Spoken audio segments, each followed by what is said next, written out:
ऐसे वरिष्ठ नागरिक जो रिटायर हो चुके हो या फिर किसी व्यवसाय से जुड़े हुए नहीं हैं, वो रेगुलर इनकम कैसे पा सकते हैं? हमारे जो सीनियर सिटीज़न है, जो अभी रिटायर हो चुके हैं और उनको रेगुलर इनकम जो चाहिए, वो उनको कहाँ से मिलेगा? जो अभी तक उन्होंने अपनी जो जमा पूंजी उन्होंने जो जमा की है, उसी को उसको इन्वेस्ट करके उसमें से उनको रेगुलर इनकम मिल सकते हैं। पिछले एपिसोड्स में इसके बारे में मैंने डिटेल में बताया हुआ है। अभी भी मैं ये सरकारी योजनाओं के बारे में आपको बताऊंगी। पहली जो योजना है वो है सीनियर सिटीजन सेविंग स्कीम। ये पोस्ट ऑफिस में एज वेल एज बैंक में भी आप चालू कर सकते हैं। 5 साल का इसका अवधि होता है और इसका इंटरेस्ट रेट है 7.4%। ये आपको 3 महीने में एक बार इंटरेस्ट देगा और इसमें आप जॉइंटली 15 लाख तक इन्वेस्ट कर सकते हैं। इसको आप 3 साल के बाद, 5 साल होने के बाद 3 साल के लिए रिन्यू कर सकते हैं। दूसरी जो सरकार की योजना है वो आपको LIC से मिलेगी। उसका नाम है प्रधानमंत्री वय वंदन योजना। ये योजना एक्चुअली मार्च में बंद हो चुकी थी, लेकिन सरकार ने हमारे वरिष्ठ नागरिकों के लिए इसको फिर से चालू किया है। 2023 तक आप इस स्कीम में अपना पैसा लगा सकते हैं। इसकी भी लिमिट 15 लाख तक है। ये LIC के ऑफिस में जाके या उनके एजेंट के थ्रू यहाँ पे आप पैसा जमा कर सकते हैं। इसका भी ब्याज दर 7.4% है। इसके बारे में आपको LIC से पता चल जाएगा। तीसरा जो है वो है post office monthly saving scheme. यह आप अपने पास के पोस्ट ऑफिस में जाके इसमें इन्वेस्ट कर सकते हैं। ये भी 5 साल का पीरियड होता है। इसमें आपको मंथली इंटरेस्ट मिलेगा। उसके बाद जो है वो है फिक्स्ड डिपॉजिट। ये हमारा सबका चहीता प्रोडक्ट है। इसमें भी आप मंथली पे आउट ले सकते हैं। आप पोस्ट ऑफिस में भी फिक्स डिपॉजिट कर सकते हैं, बैंक में भी फिक्स डिपॉजिट कर सकते हैं। RBI ने एक टैक्सेबल बॉन्ड्स भी निकाले हैं। इसका इंटरेस्ट रेट बहुत अच्छा है। आप इसमें भी आपका पैसा लगा सकते हैं। तो आप क्यूमुलेटिव अगर ऑप्शंस लेंगे तो आपको थोड़ा ज़्यादा ब्याज दर मिलेगा। उसके बाद मार्केट में नॉन टैक्सेबल बॉन्ड्स भी होते हैं। अभी उसका फ्रेश इशू नहीं है, लेकिन सेकेंडरी मार्केट में आप इसको खरीद सकते हैं। और लास्ट है जो एन्युटी, मतलब आपका जो पैसा है वो आप किसी इंश्योरेंस कंपनी में दीजिए, वो आपको उस पर पेंशन या एन्युटी देंगे। तो इस तरीके के ये सरकार के जो स्कीम्स हैं वो है। उसके बाद आपको म्यूचुअल फंड के डेट प्रोडक्ट जो है, डेट म्यूचुअल फंड, उसमें भी आप पैसा डाल सकते हैं।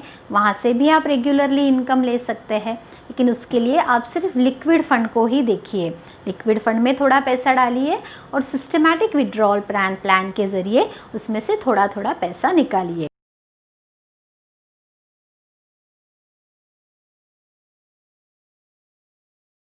नॉन वर्किंग सीनियर्स कैसे शुरुआत करें, किससे कंसल्ट करें, ऑनलाइन एप्लीकेशन के गाइडलाइंस के बारे में कुछ बताएं। जी, सीनियर सिटीजन को किसी भी निवेश की शुरुआत करने से पहले, जैसे मैंने कहा है, एक अधिकृत सलाहकार के पास जाना बहुत ज़रूरी है।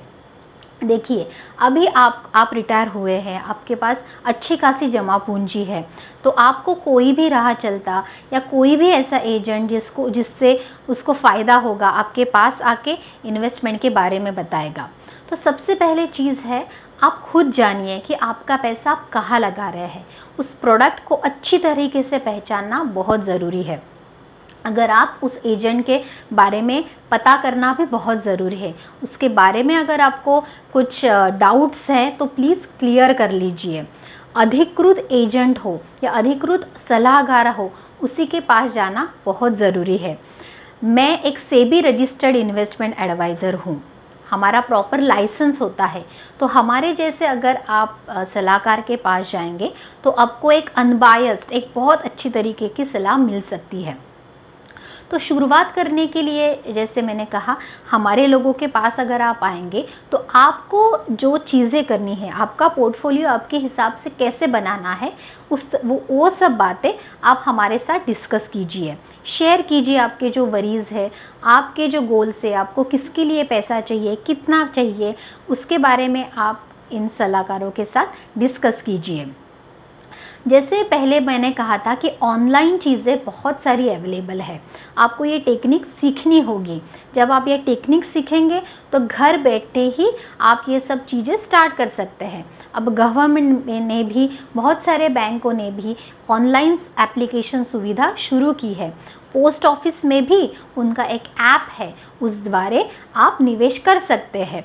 आपको पहले लगेगा ये सब चीज़ें सीखना थोड़ा मुश्किल है, लेकिन आपके जो घर के बच्चे हैं, आपके बच्चे, आपके पोते, उनके पास में बैठ के आप ये सब चीज़ें आराम से सीख सकते हैं। एक ट्रस्टेड अच्छे निवेशक जो आपके सलाहकार है, उनके पास जाइए। ऑनलाइन प्रोसीजर के टाइम पे आप जब वहाँ जाके इन्वेस्ट करेंगे तो आप सब सिक्योरिटी का ख्याल रखिए और तभी आप इन्वेस्ट कीजिए।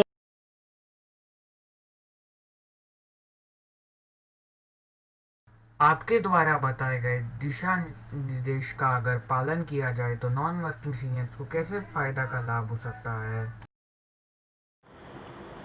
जो बातें मैंने यहाँ साझा की है, उसका फ़ायदा आपको ज़रूर होगा। देखिए, आप अब इस पीरियड में हैं जहाँ पे आपको पैसों की चिंता करने की ज़रूरत नहीं है। आपकी काफ़ी जो आपकी जो ज़िम्मेदारियाँ हैं, उसको आपने अच्छी तरीके से निभाया है।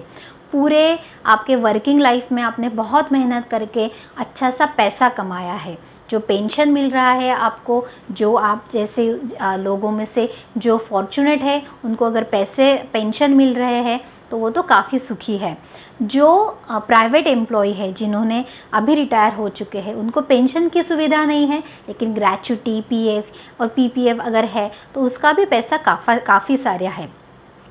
तो जो मैंने निवेश की बातें कही हैं, उसमें अगर आपने निवेश किया तो सबसे पहले आपको मन की शांति मिलेगी। देखिए, गवर्नमेंट स्कीम में जब हम पैसे डालते हैं तो इवन इफ अगर इंटरेस्ट रेट कम होगा या आगे जाके कम होगा, लेकिन कम से कम आपको गारंटी है कि आपका प्रिंसिपल यानी आपने जो पैसा लगाया है, वो पैसा और आने वाला जो इंटरेस्ट है वो आपको ज़रूर मिलेगा। ठीक है, तो प्रॉक्सी स्कीम में जाने से अच्छा या 1-2% आपको ज़्यादा इंटरेस्ट देने वाले जो स्कीम्स है, वहाँ पैसे डालने से अच्छा है आप इन गवर्नमेंट स्कीम के साथ जाइए। दूसरा जो चीज़ जो मैंने म्यूचुअल फंड में आपको बताया, डेट प्रोडक्ट के बारे में, वहाँ भी मैं आपको आगाह करना चाहती हूँ कि किसी भी तरीके के क्रेडिट रिस्क फंड में आप पैसा मत डालिए। आपके लिए सिर्फ 2 ही फंड है, मैंने कहा था, एक लिक्विड फंड और दूसरा ओवरनाइट फंड। ये 2 ही फंड जो है, जो एक डेट म्यूचुअल फंड के है, उसी में आप आपका पैसा लगाइए।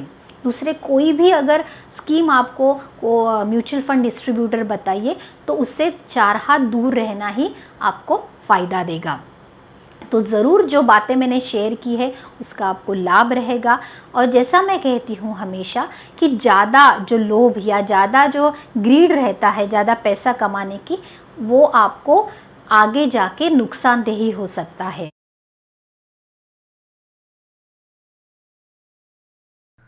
आखिरी सवाल मेरा, आपका नॉन वर्किंग वरिष्ठ नागरिकों के लिए क्या मैसेज है?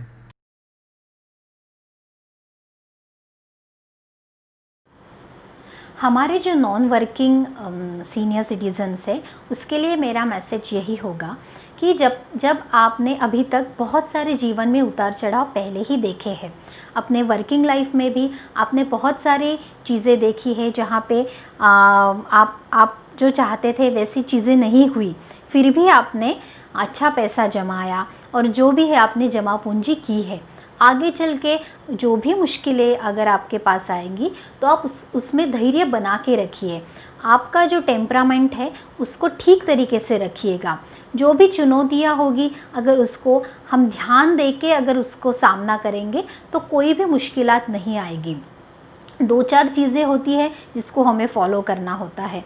सबसे पहले जो आपका डर है, जो मन में डर है, उसको निकाल दीजिए।